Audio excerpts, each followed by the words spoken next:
This paper in JAMA Internal Medicine shows that ChatGPT is better than doctors at answering patient questions. Not only does ChatGPT beat doctors in the quality of responses, but it also crushes them on empathy. Ooh, I can't wait to show this to my doctor friends. In the first example, there was a question about risk of going blind following bleach being splashed into an eye, resulting in irritated and dry eye. And the physician answer was pretty terse. Sounds like you will be fine.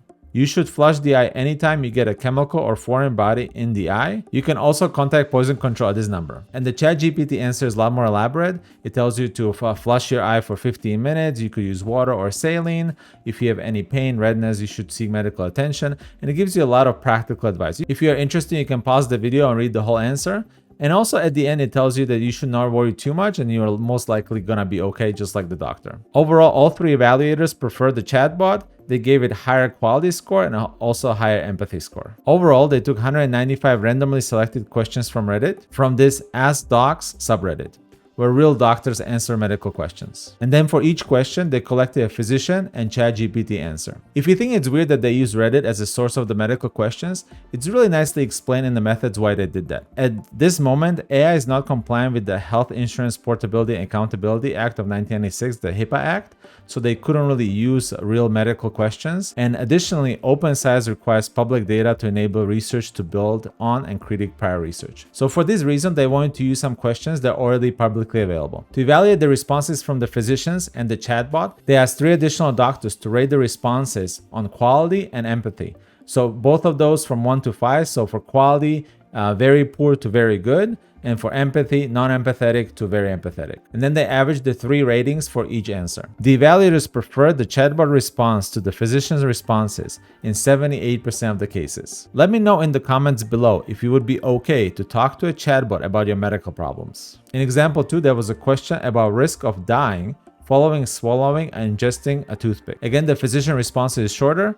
If you surpassed 2 to 6 hours, chances are they've passed into your intestines, which means it can be retrieved easily. So essentially, there's not much that can be done now. Many people can swallow razor blades and toothpicks without issue. In case you develop stomach ache, then don't hesitate seeking out an emergency room, and remember to point out the swallowed toothpick. For now, they won't be doing much. So essentially, don't worry about it. If you start having a lot of pain, go to the doctor. And here's the chatbot response. Again, it's a lot more elaborate, a lot more empathetic. It's natural to be concerned if you ingested a foreign object. But in this case, it is highly likely the toothpick you swallow will cause any serious harm. Toothpicks are made of wood, so that's interesting to point out the material because, for example, swallowing batteries can be very dangerous, which is non-toxic and will not cause poisoning. However, it is possible for a toothpick to cause injury if it becomes stuck in the throat or it punctures the digestive tract. However, it is unlikely to happen with a dull, cooked toothpick that is only 2 centimeters long. So I guess in the original question, it specified that the toothpick was 2 centimeters long. The questions in the paper are not presented verbatim as showed on Reddit, just to protect confidentiality. Then it goes into explain that if you're experiencing any pain, you should call a doctor.